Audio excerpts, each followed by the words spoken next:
Assalamu alaikum. Global financial crisis, austerity measure, public sector costs, Eurozone bailout. Words that are being bandied about the media every day. But what do these words really mean for us, and how bad is it out there?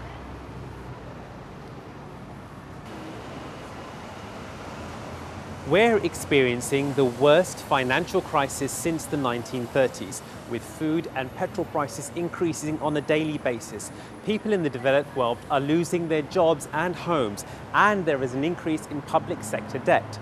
How are we going to get out of this mess, and can Islam offer us a different financial perspective? Welcome to In Depth, a special news report on the global financial crisis. We've spoken to experts in the field to get the answers to these questions and many more. But first of all, we'll start with the nature of the problem. Just how bad is it out there? These are scenes of a world in turmoil, the consequence of rising unemployment, fluctuating food prices, rising petrol prices, and increasing concerns about a likely grim future. These scenes are being played out across the world, no longer reserved for the poorest nations. They are now commonplace in so-called developed countries: Italy, Greece, Spain, even the USA and United Kingdom. Since 2007, which many pinpoint as the beginning of the downturn, global unemployment has increased by 27 million, reaching 200 million in total. Economists estimate that more than 400 million new jobs will be needed over the next decade to avoid a further increase in unemployment. However, most agree that the global financial crisis will continue for at least the next 5 to 10 years, if not longer. In fact, projections suggest no change in global unemployment rate for the next 4 years, leading to an additional 6 million people unemployed. Among the 900 million working poor, there are an estimated 456 million workers around the world living in extreme poverty below the US $1.25 a day poverty line in 2011. Meanwhile, as jobs are hit, food and petrol prices have taken a beating in the past several years, compounding an already difficult situation for the poor and middle class around the world. While food prices had their biggest drop in more than 2 years in May, experts say that decline is coming from already highly inflated prices. In the UK, the average family food bills rose by more than 26% between 2007 and 2011. And although there has been some easing in the inflation figures from this year, many families are noticing the increased costs of their weekly shop. Between 2007 and 2008, the cost of basic food price rose up by 80%. The price of wheat shot up by 90% and the price of maize shot up by 80%. Only to fall rapidly again in the second half of 2008 and only to spike again in 2011 and into 2012. Increasing food prices hit vulnerable, food-insecure countries the hardest. After 2008, millions of people in sub-Saharan Africa and parts of Southeast Asia were pushed into extreme poverty and hunger. So we see that countries are in more debt than they'll ever be able to repay. Yet the cycle of lending continues. We see an increase in the cost of living, and also we see that countries are taking austerity measures to help them survive in these difficult situations.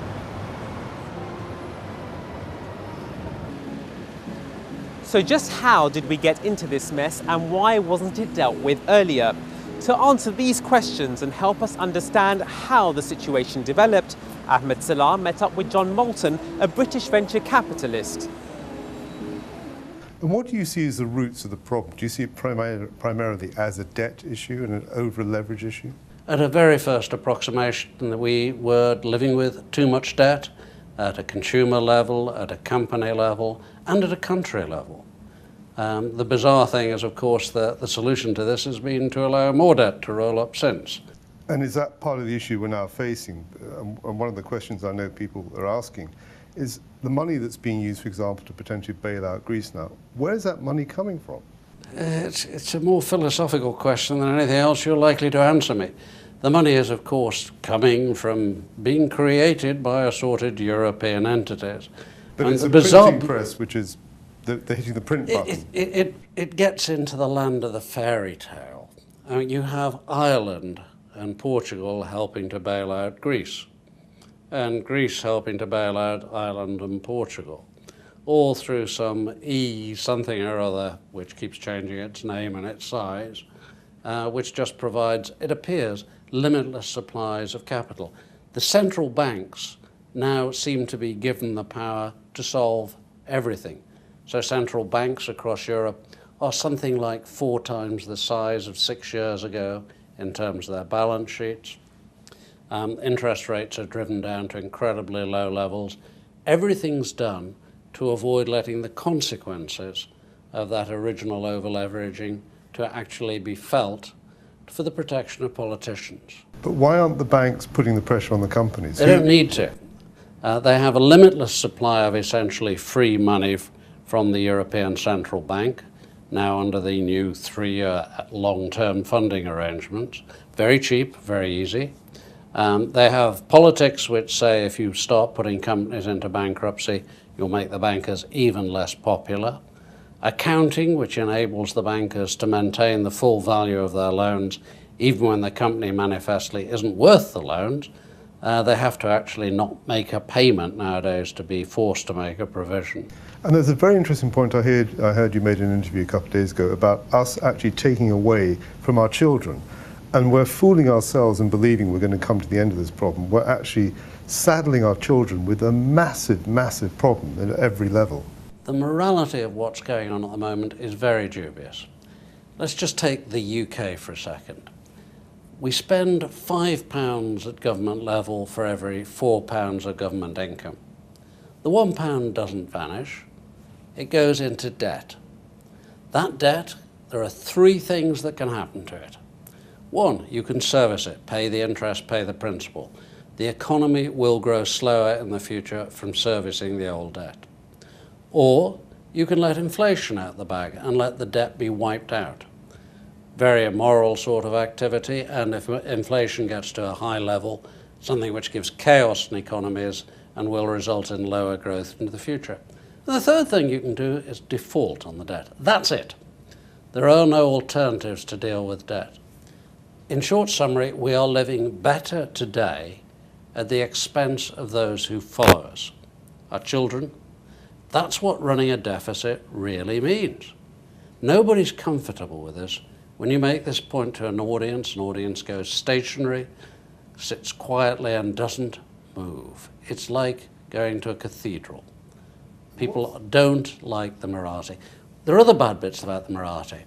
The very low interest rates, well below inflation, mean that people who save, traditionally people we actually thought were good people, are actually being punished, and people who borrowed far too much money and took a hell of a risk are now being rewarded. But at the moment it's a pretty bleak scenario.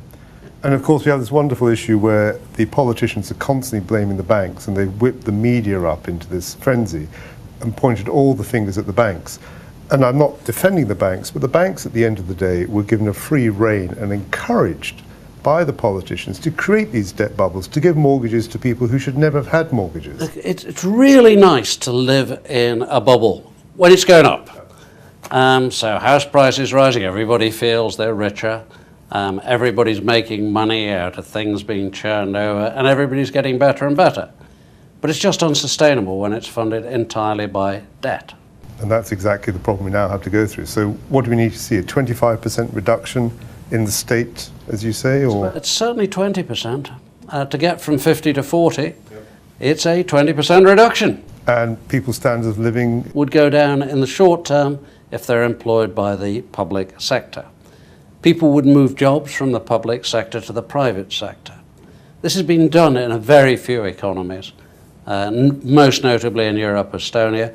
But actually, you go back and you look, the UK did it in 93 to 99. We took 7% out of the size of the state over that period. So it can be done. Yeah, and the economy grew at 3.7% compound over that period, which is a growth rate we'd die for nowadays. This year we'll be very lucky if the UK grows at 1%.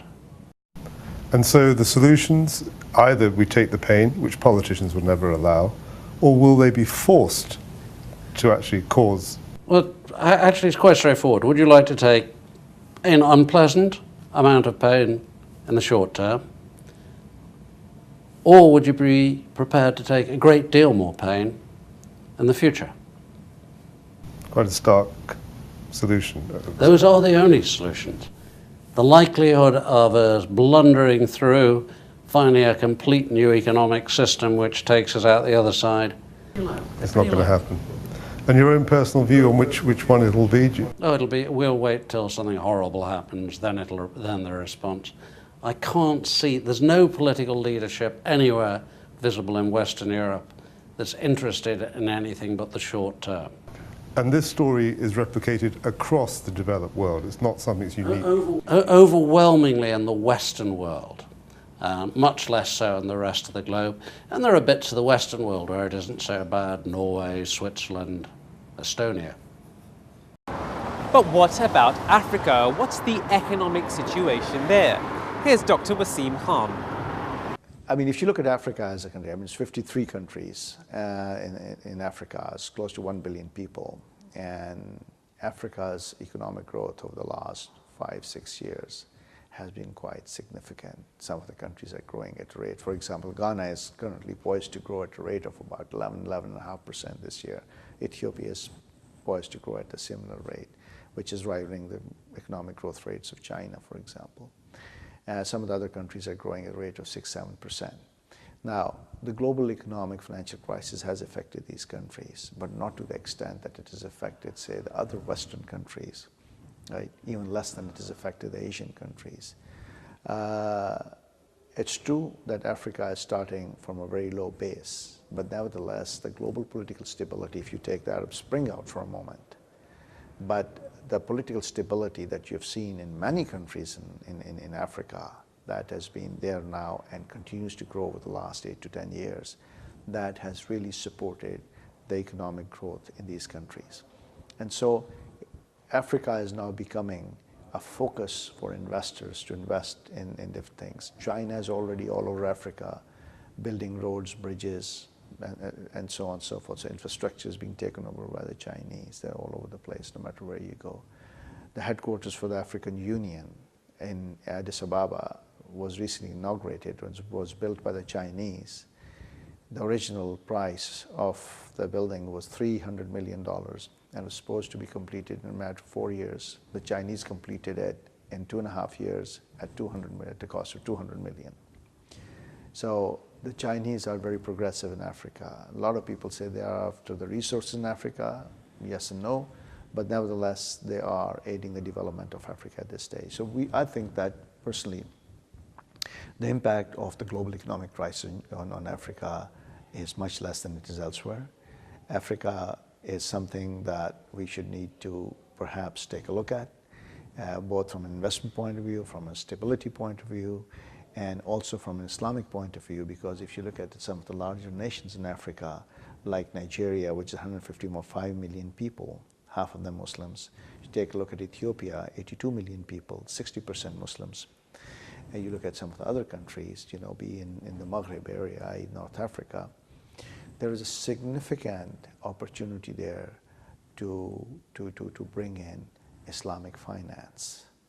And Islamic finance can, if implemented properly, can help stave off some of these crises from these countries. That has been the case, i.e.